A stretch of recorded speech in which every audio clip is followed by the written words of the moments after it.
warahmatullahi wabarakatuh. Waalaikumsalam warahmatullahi wabarakatuh. Saya Dwinanti Oktaviana Putri akan melanjutkan cerita novel yang berjudul Takdir Sang Asih karya Nur Khairiyah. Jadi setelah Azam memutuskan untuk menjauhkan diri dari Nasya karena restu orang tua Nasya yang tidak merestui mereka untuk bersama, dia selalu menghindari. Azam sadar diri gitu karena starta keluarga yang berbeda. Setiap kali ketemu di kampus, dia sangat cuek kepada Nasya, tidak seperti awal-awal gitu. Karena Nasya itu geram ya, karena Azam itu tidak pernah menyapa dirinya. Akhirnya Nasya itu bilang, "Kak Azam, kamu benci sama aku kok, gak pernah nanya lagi gitu." "Enggak, aku itu sibuk, banyak kerjaan gitu." Udahlah gitu. Kemudian hari berikutnya tidak sengaja mereka berpas-pasan di perpustakaan. Buku yang dipegang oleh Azam itu jatuh. Dibantulah sama Nasya. Ternyata mereka saling pandang. Nasya bilang, "Kak Azam, aku ingin ngobrol sama kamu gitu." "Gak bisa Nas, aku sibuk gitu, banyak kerjaan." "Kenapa sih, sebentar aja, 5 menit," katanya gitu. "Gak bisa, ini penting." "Ya udah, kita ngobrol di taman." Kemudian Nasya bilang, "Kak Azam, kenapa kamu itu kayak benci sama aku, gak mau ketemu, gak mau ngobrol sama aku?" "Kenapa? Alasannya, aku kan butuh kepastian gitu."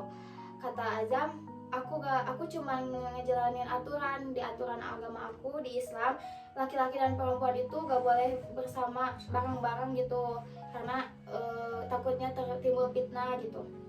Kata Azam, kata Nasya, "Ya udah, nikahin aku," katanya gitu. "Gak segampang itu Nasya, aku kan masih kuliah, masih semester 7, dari mana modal buat nikah gitu. Terus aku juga, apa kamu gak punya perasaan sama kayak aku? Aku mau bertunangan." "Hah? Iya, bertunangan," kata Nasya. "Aku dijodohkan sama orang tuaku, sama teman sahabat bisnis ayah aku."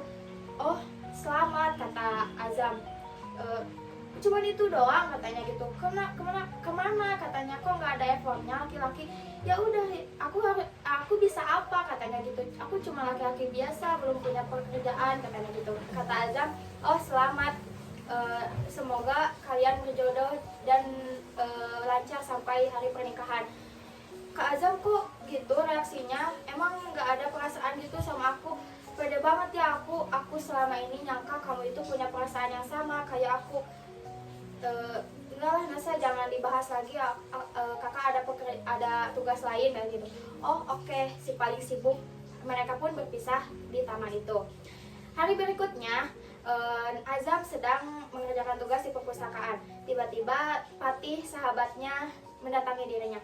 "Bro, besok malam gue mau tunangan." "Tunangan? Sama siapa? Kok tiba-tiba banget?" katanya. "Adalah sama sahabat aku waktu kecil," katanya gitu. "Oh, siapa namanya?" katanya.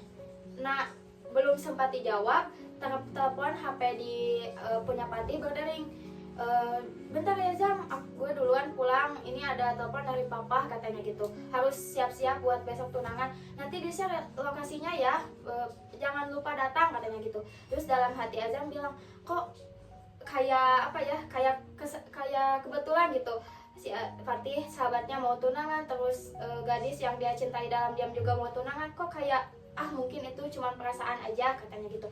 Hari H pun tiba. Di malam itu Azam bersiap-siap untuk datang ke pertunangan sahabatnya Fatih. Sudah sampai di hotel yang begitu mewah, sangat klasik gitu, pokoknya banyak orang-orang kaya di sana. MC pun mengumandangkan nama-nama calon mempelainya.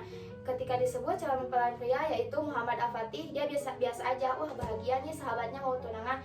Tapi pas nama calon wanitanya disebut, Nasya Almaira Az-Zahra, dia sedikit aneh, kaget gitu, shock.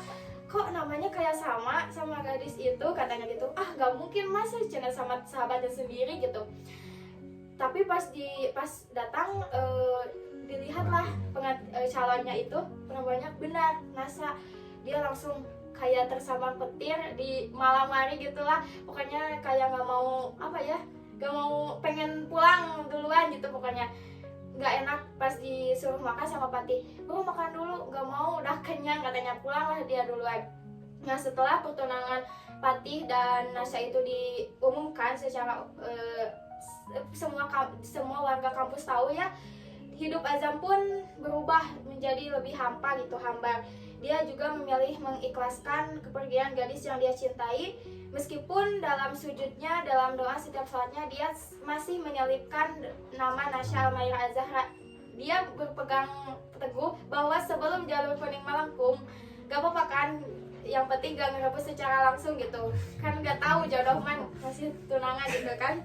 Azam sadar dirinya bukan laki-laki yang mapan seperti Patih gitu kan. Patih mah pewaris ya, kalau dia perintis gitu.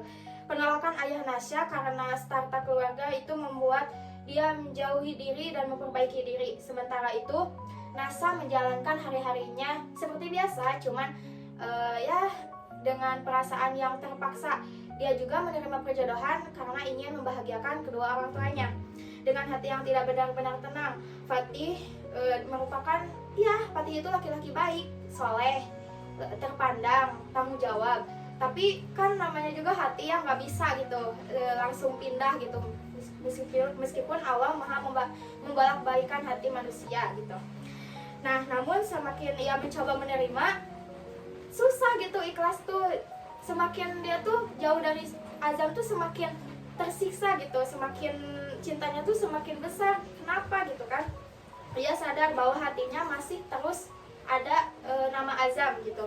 Menjelang hari pernikahan, Patih itu merasa dia melihat sorot mata ke Nasya itu nggak ada kebahagiaan sama sekali, cuman kesedihan yang apa ya, gitu lah pokoknya mah.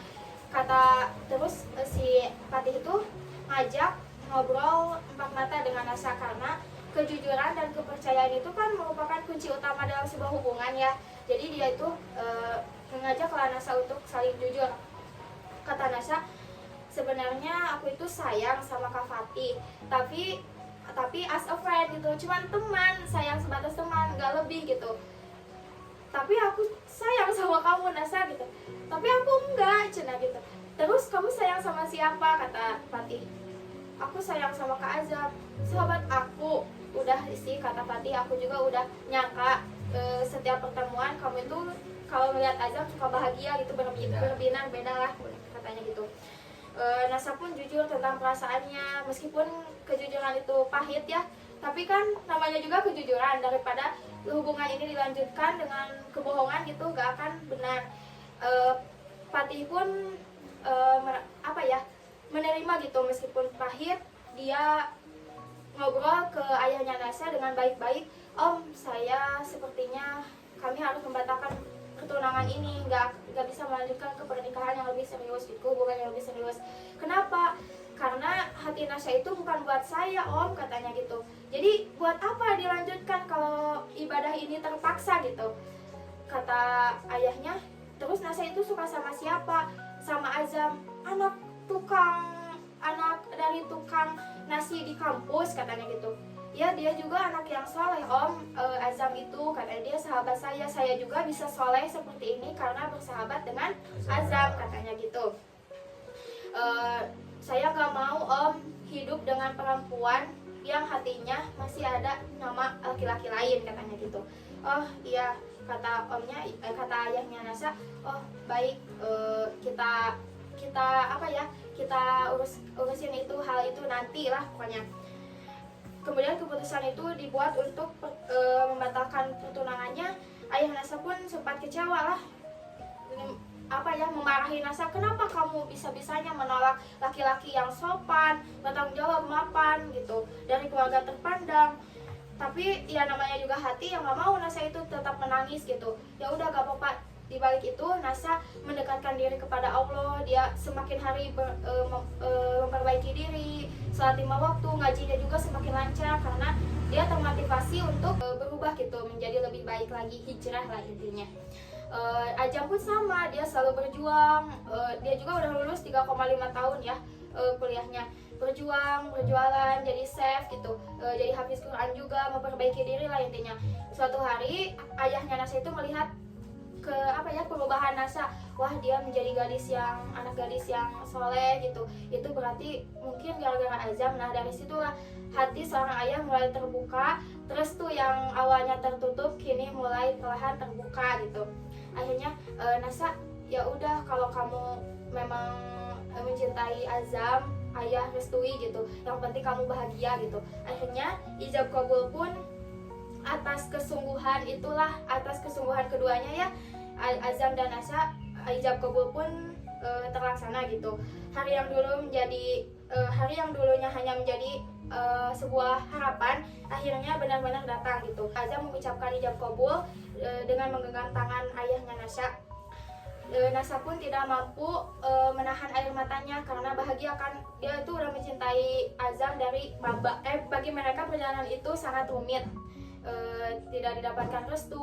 Selanjutnya beberapa tahun kemudian rumah tangga Nasya dan Azam harmonis gitu. Dia tidak sengaja ketika beres-beres di rumah ada kaleng kotak kecil gitu, dia bukalah, suaminya itu lagi bekerja. Dia buka, ternyata di isinya itu surat-surat tentang surat-surat kisah ya, mencintai dalam diam ya. Jadi sama si Ajam tuh diceritain lewat surat gitu. Ya, di dalam suratnya ada kata-kata gini. Sayang, Al-Nasa Al-Maira Az-Zahara, aku akan selalu ada untukmu. Kamu adalah belahan jiwaku yang aku akan selalu memperjuangkanmu karena aku adalah suamimu, katanya gitu. Nasa pun tersenyum sambil meneteskan air mata dan sambil mengelus perutnya. Ya, intinya cerita dalam buku ini itu happy ending. Jadi setelah semua luka dan penantian lama, ia akhirnya sadar takdirnya, meskipun dia harus melewati perjalanan yang berliku-liku, akhirnya tetap sama, yaitu Azam.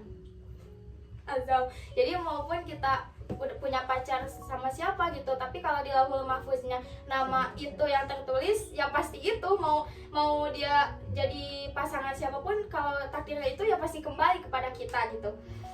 Jadi pesan dari buku Takdir Sang Arsi ini, novel ini sangat rekomendasi buat kalian remaja yang lagi pubertas gitu, menyampaikan pesan bahwa cinta sejati itu membutuhkan kesabaran, keikhlasan, dan juga perjuangan. Ingat ya, berjuangnya tuh sama-sama, bukan salah satunya gitu. Kepada Allah. Selain itu, ketulusan hati, kedekatan kepada Allah, serta usaha untuk terus memperbaiki diri akan membawa seseorang pada takdir yang terbaik di waktu yang tepat. Ingat, di waktu yang tepat. Jadi kalau misalnya sampai sekarang belum punya seseorang, masih sendiri, ingat, takdir Allah di waktu yang terbaik. Betul. Sekian dari saya. Wassalamualaikum warahmatullahi wabarakatuh. Waalaikumsalam warahmatullahi wabarakatuh.